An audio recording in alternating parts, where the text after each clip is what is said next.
Nah, di video kali ini saya akan lanjut ke bab 2 ya. Judul babnya sistem klasifikasi. Klasifikasi itu apa? Klasifikasi itu pengelompokan.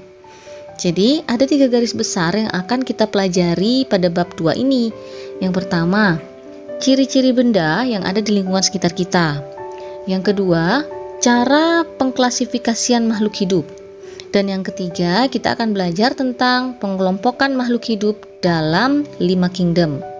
Nah, video ini khusus akan membahas tentang ciri-ciri benda yang ada di lingkungan sekitar kita. Baiklah, langsung saja kita mulai. Oke, pada bab sebelumnya, bab 1, kalian sudah tahu kan kalau semua benda di alam sekitar kita itu dibedakan menjadi 2. Yang pertama itu ada objek atau komponen abiotik, dan yang kedua ada objek atau komponen biotik. Nah, yang abiotik ini yang terdiri dari benda tak hidup atau benda mati. Kemudian yang biotik terdiri dari benda hidup atau yang biasa disebut dengan makhluk hidup. Benda tak hidup atau benda mati ini ciri-cirinya dia tidak bernafas, tidak beradaptasi, tidak berkembang biak, tidak bergerak sendiri, dan lain sebagainya. Nah, biasanya benda mati ini disebut juga dengan zat. Kalau kita kelompokkan berdasarkan wujudnya, zat ini ada 3. Ada zat padat, zat cair, dan zat gas. Nah, sekarang coba perhatikan gambar. Bisakah kalian menunjukkan benda mana saja yang tergolong benda tak hidup atau benda mati? Iya, pintar sekali. Jadi, benda tak hidup atau benda mati yang bisa kita lihat di sini itu ada air, batu, tanah, mobil, dan awan. Oke, sekarang saya akan bahas benda-benda hidup atau yang biasa disebut dengan makhluk hidup. Ciri-cirinya, yang pertama memerlukan makanan, kemudian bernafas, mengeluarkan zat sisa, bergerak, peka terhadap rangsang, tumbuh dan berkembang biak, beradaptasi, dan memiliki bahan genetik. Nah, sekarang kita akan bahas satu persatu ya.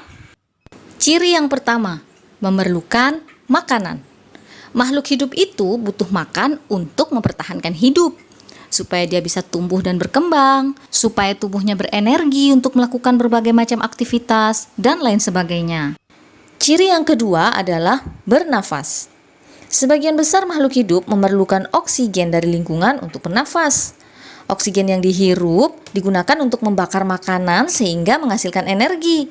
Energi itu bisa digunakan untuk melakukan aktivitas sehari-hari. Selain energi, pembakaran makanan yang tadi itu akan menghasilkan air dan juga karbon dioksida, di mana kedua zat ini akan dikeluarkan ketika makhluk hidup menghembuskan nafas. Ciri yang ketiga, mengeluarkan zat sisa. Zat-zat sisa metabolisme ini pada akhirnya harus dikeluarkan dari tubuh. Proses pengeluaran zat sisa itu disebut dengan ekskresi. Zat sisa pada makhluk hidup dapat berupa urin, keringat, uap air, dan karbon dioksida. Ciri yang selanjutnya adalah bergerak. Gerakan pada makhluk hidup yang paling mudah kalian amati itu gerak pada manusia dan hewan. Karena manusia dan hewan ini geraknya aktif dan mudah sekali berpindah tempat. Berbeda dengan tumbuhan.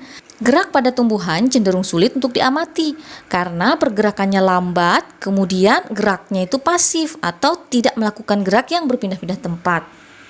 Ciri yang selanjutnya, peka terhadap rangsang. Sekarang coba kalian bayangkan apa yang kalian rasakan kalau tiba-tiba kalian menginjak puntung rokok.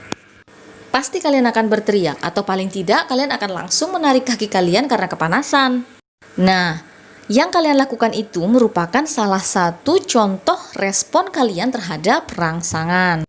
Rangsangan itu ada 2 ya, ada yang sifatnya fisik, ada juga yang sifatnya kimiawi.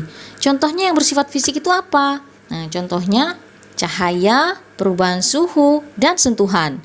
Sedangkan rangsangan yang bersifat kimiawi bisa berupa bau zat kimia tertentu dan rangsangan-rangsangan dari dalam tubuh seperti rasa lapar dan haus.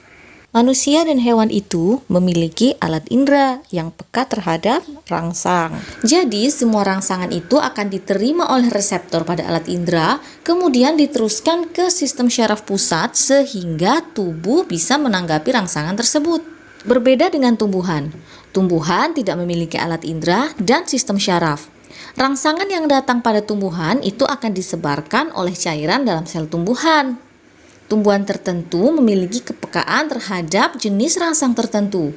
Contoh, ujung batang tumbuhan membengkok ke arah datangnya cahaya. Kemudian daun putri malu akan mengatup jika disentuh. Ciri yang selanjutnya, tumbuh dan berkembang. Manusia, hewan, dan tumbuhan itu akan mengalami pertumbuhan dan perkembangan. Contoh, pada manusia ya, dari janin kemudian jadi bayi, kemudian jadi anak-anak, jadi remaja, dan akhirnya berubah menjadi dewasa.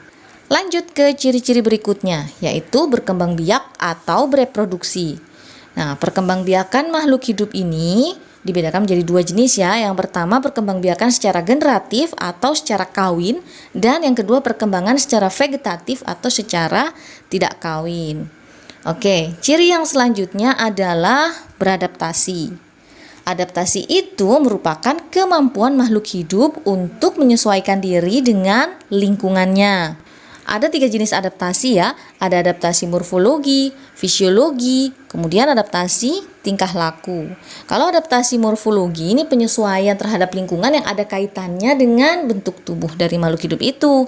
Contohnya, bentuk paruh burung antara burung pemakan biji dengan burung pemakan daging itu akan berbeda. Kemudian selanjutnya adaptasi fisiologi. Nah, ini merupakan penyesuaian fungsi alat tubuh terhadap keadaan lingkungan. Contohnya, orang yang tinggal di daerah pegunungan itu akan memiliki hemoglobin yang lebih banyak. Seperti itu ya. Kemudian yang terakhir ada adaptasi tingkah laku. Adaptasi tingkah laku ini penyesuaian makhluk hidup terhadap lingkungannya dalam bentuk tingkah laku. Contohnya, kaki 1000 itu akan menggulung jika disentuh. Oke, kemudian kita masuk ke ciri-ciri yang terakhir. Memiliki bahan genetik. Jadi setiap makhluk hidup itu pasti memiliki bahan genetik ya, berupa DNA maupun RNA. Oke, sudah paham belum tentang ciri-ciri makhluk hidup? Kalau sudah, coba perhatikan gambar. Kemudian bisa tidak kalian tunjukkan mana saja yang tergolong makhluk hidup? Ya, pintar. Ada pohon, rumput, ikan, orang, dan juga sapi. Baiklah, sekian dulu materi kali ini. Terima kasih, semoga bermanfaat. Wassalamualaikum warahmatullahi wabarakatuh.